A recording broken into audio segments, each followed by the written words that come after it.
Hello everybody and welcome back to OMB Reviews. I am the critic who is a cynic. Hope we're doing well, and today we'll be doing a box office preview for this upcoming weekend, which sees the release of the Minions, or rather Minions, The Rise of Gru from Universal and Illumination Animation. We also have another strong weekend set to come to realization with Top Gun Maverick from Paramount. Jurassic World Dominion setting to also have another strong weekend as well. All the while, films like Lightyear continue to fall off a cliff. And as I like to always say when it comes to movies from Disney, couldn't happen to a nicer company. So will Minions be able to edge out the opening weekend of Lightyear and even beat it out for the summer box office for animation? I think absolutely it will. We'll talk more about that in just a second. Before we get further, please make sure you smash that like button, light that fire button if you're watching over on Odyssey, and also make sure that you are subscribed to the channel with that bell notification on. That way you never have a video or live stream or live on the channel.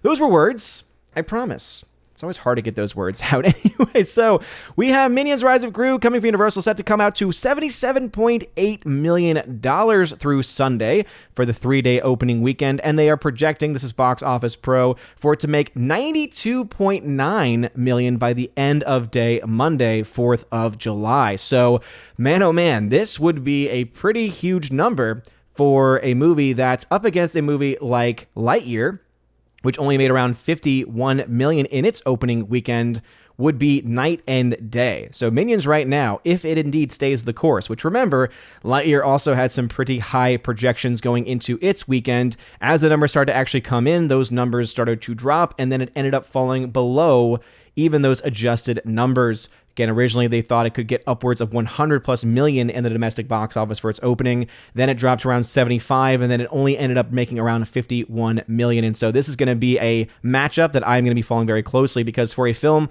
like Lightyear from Disney Pixar, powerhouse Disney Pixar, to lose to not just Universal Illumination Animation, but to lose to a Minions movie, I don't know. That to me is a bit of a, it should be a bit of a red flag for Disney, which it should have already had a lot of red flags going off with their own movie, set to lose around $100 to $150 million by the end of its run. But if you were to tell anyone about 5 to 10 years ago that, oh yeah, there's going to be a Toy Story based or Toy Story universe film going to lose to the third or fourth film in the Minions in the Despicable Me franchise, however many films there have been at this point, I think most people would have laughed at you saying there's no way Lightyear could possibly lose. Now, don't get me wrong, I can understand why Minions have appeal, especially to younger audiences, especially to families, because if you have a lot of kids and if they drive you crazy, you can take them to the theater, go see a Minions film, and they'll just be sitting there for an hour and a half saying, banana, banana, banana. And I could totally understand why it could be a nice escape even for parents at that time, let alone why kids would enjoy it, because it's just silly. But we are still seeing Minions expected to do quite well, and if it ends up getting to the $77.8 million number and beating out in a very massive way the opening weekend of Lightyear, I know that just on the surface of that, not even thinking about the films themselves, but just about the companies and about the way in which Disney especially has gotten so much more involved and so much more blatant in their politicking. I don't know if anyone's seen some of the clips from their new show Baymax, but it's kind of disgusting to see what they're trying to push on our kids now. And I think that because of all of these things going on, because of their own clear political agendas being pushed into their films, being shoved down the throats of families, I think that, again, it couldn't happen to a nicer company if Lightyear continues to be the box office bomb that it is. And then add to that injury, Minions coming in, potentially even doing better in a lot of different ways. I think that would be pretty great. And again, Universal's not perfect either. Universal, of course, has another film out right now where they are giving around $100 million to China because of the way in which the box office breakdown happens in that country, with around 75% of their box office receipts going to the CCP. So I'm going to call Universal out for that. But again, take the wins when you can get them. Top Gun Maverick expected to come in at number 2 this weekend with another $26 million, expected to only drop 12% in now its, 4th or 5th week of release. Pretty insane stuff going on. Again, this movie has not seen a drop from week to week over 40%, I believe, since its release. Just showing you that this movie is doing incredibly well. People are going to see this film in droves. People are going to see this film second and third and fourth times in droves, and the legs on this film are absolutely insane. It's expected to end around $572.3 million by the end of the 4th of July day on Monday, meaning that this film could be well on its way, and I think that it's kind of a foregone conclusion at this point, well on its way to crossing $600 million domestically, which I don't think anyone, when this film was getting ready to come out, would have ever thought possible for this movie. And yet Top Gun Maverick continues to show that, hey, you don't need China to get to $1 billion. You don't need a lot of countries to get to $1 billion, but also all you really need in order for people to want to go see your film, support your film, is a focus on actual hard work, visual effects, and a good story, and a lack of identity politics to boot. Who would have thought that would have been a successful model at the theater? Having someone like Tom Cruise attached to it as well definitely helps, especially since he has shown himself, even though he is a bit crazy in his own personal life, and we can definitely call him out for that. We also recognize that he, at the very least, has the proper approach when it comes to fans. He's very clearly been very thankful. The very fact at the beginning of the movie, he thanks the people in the theater for being there, for supporting them. When they hit to $1 billion, what did he do? He thanked all of the people going to see this movie, all of the moviegoers, and that is, again, how you win people over. It's not by blaming them. It's not by calling them names like you've seen so many Disney-related products and Disney-related actors and so many other company-related actors. And again, I'm not even saying that Paramount is even free from that, or that Tom Cruise himself isn't free from that. But when it comes to the movie itself, he's focusing on the film, on promotion, and talking about the fans of the film. Jurassic World Dominion is expected to actually have a pretty strong hold in now its fourth week or so of release. Expected to drop 32%, and so even though this movie is not doing nearly as well as I thought that it possibly could, the fact that it is still having a strong hold domestically, we'll see what its international numbers are, especially up against newcomer Minions. It is interesting nonetheless to see this film and where it'll be. I think it'll probably be in the $800 million range or so by the end of the weekend. So $1 billion is definitely still on the table. It is definitely still a possibility, though not nearly as much as when it was originally about to come out, right? Some of the original projections for the film had it getting upwards of 500 plus million at the domestic box office. Because of this movie only getting to, at this point, 339 million, and its law of diminishing returns from this point going forward, and it's not really strong enough, even if it has 32% drops from week to week, the chances of it getting to that $500 million mark domestically is not a very likely scenario. And so without that money, unless you have a crap ton of money coming from internationals, and guess what? Even China's 100 plus million isn't going to be enough to put them at that point. It's looking like the fall that it's seeing domestically and the lack of interest it's seeing domestically in comparison to some other films like Maverick is going to end up keeping it from reaching that point. Still making money, still making large profit, but we all know that a lot of studios like to have that $1 billion tag, as was seen, of course, when Maverick hit it. They made it very clear to say, now a $1 billion film, first $1 billion film since Spider-Man No Way Home, which of course was in and of itself incredibly impressive. Elvis expected to stay in those top numbers, coming in at top 3, $17 million, expected to have a 45% drop in its second week, so that is actually a pretty strong hold from week to week, especially for a smaller film like this. Black Phone also expected to have a pretty strong hold as well, $12.8 million, a 46% drop, because this movie cost a lot less than Elvis did. Elvis cost around $80 million, which is a bit too much for my taste. I don't think it really, I don't quite understand that move personally, but Warner Brothers, just like Disney, typically overspend on properties, whereas the Black Phone costs closer to $10 million or so, and it is at the point, if it hasn't broken even yet, I haven't updated my charts at this point, but if it hasn't broken even yet, it definitely will by the end of the weekend, whereas Lightyear will once again, let's see, 1, 2, 3, 4, 5, will not be in the top 5, after only being out now for its third week. And even though this is not as large of a drop that we've seen in previous weeks, this is still nonetheless a very low number for a film that should be making a crap ton more. So yes, it'll cross the $100 million mark domestically, but not really all by that much. I mean, maybe you'll see this film get to 150, maybe 200 max domestic, and I think that's being incredibly generous.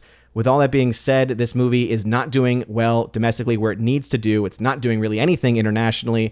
And again, couldn't happen to a nicer studio. Looking at some of the daily numbers here, Elvis continues to be strong enough to where it is winning out the day. Again, it is a new release, 5 days of release versus Top Gun Maverick's 33 days of release. Again, the fact that this film is still out in over 3,900 screens, is still making millions upon millions every single day, let alone its weekend numbers. It's, again, amazing to see good films doing well. Obviously, not every film that makes a lot of money at the box office, Jurassic World Dominion, great example, is a good film, but seeing this number for this movie is pretty awesome to see, and the potential of it getting to 600 million in just a couple weeks is just, again, it's an amazing thing to see. Dominion, though, is indeed still holding up pretty strong here. So it is still doing quite well, $310 million domestically for that film after about 19 days of release. Black Phone, 5 days of release, is also looking well. The fact that Black Phone, though, is actually beating out Lightyear, even though they were about a week apart in their release.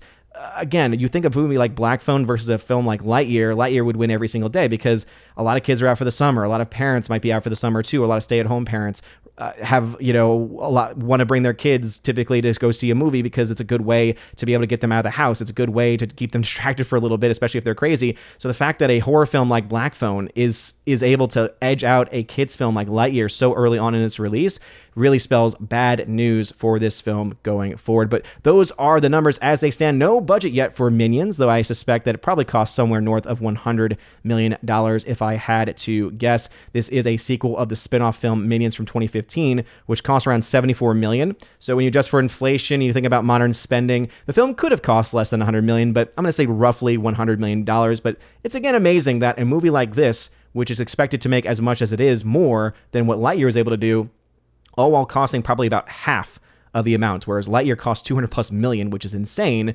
Minions and its sequel likely costing, again, this film, a little under $100 million. Minions 2 likely coming in right around $100 million. It's still impressive nonetheless. But what are your thoughts about this and anything else I mentioned in the comment section down below? If you like this video, smash that like button, lap that fire button on Odyssey. Y'all are all amazing and beautiful people. Hope you all have a wonderful rest of your day. Happy and blessed last day of June. I will try and get my July shoutouts video very soon. So if you are a member at the Keeper of the Bifrost level and above on Locals, Patreon, Subscribestar, and you want a special shout out, verbal shout out, please just message me beforehand, and then that way I can get that up in the video. Either I'll record it tomorrow or sometime Saturday or Sunday once everything processes through. So anyway, have a wonderful rest of your day, everybody, and as always, God bless.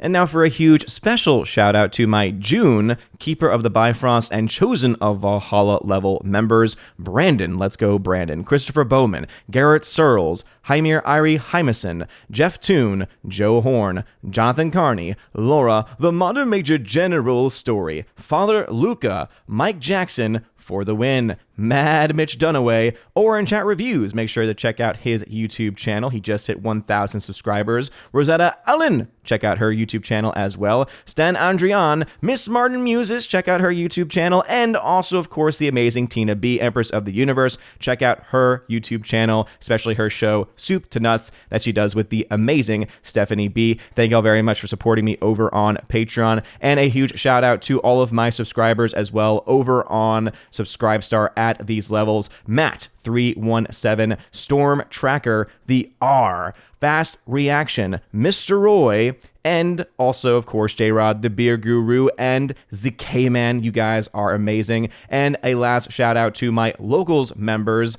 We have Miss Minnesota Hockey Fan.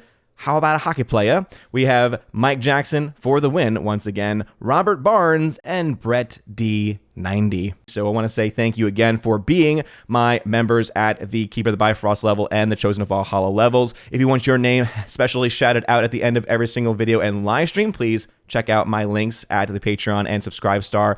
You can find those in the top link in the video description, the Willow link, as I like to call it, where you can also get access to things like giveaways, things like the podcast I do with John the Flick Pick Flickinger, and other cool stuff like that. Anyway, thank you all very much for supporting me for the month of June. You're all amazing and beautiful people. Hope you all have a wonderful rest of your day. And as always, God bless.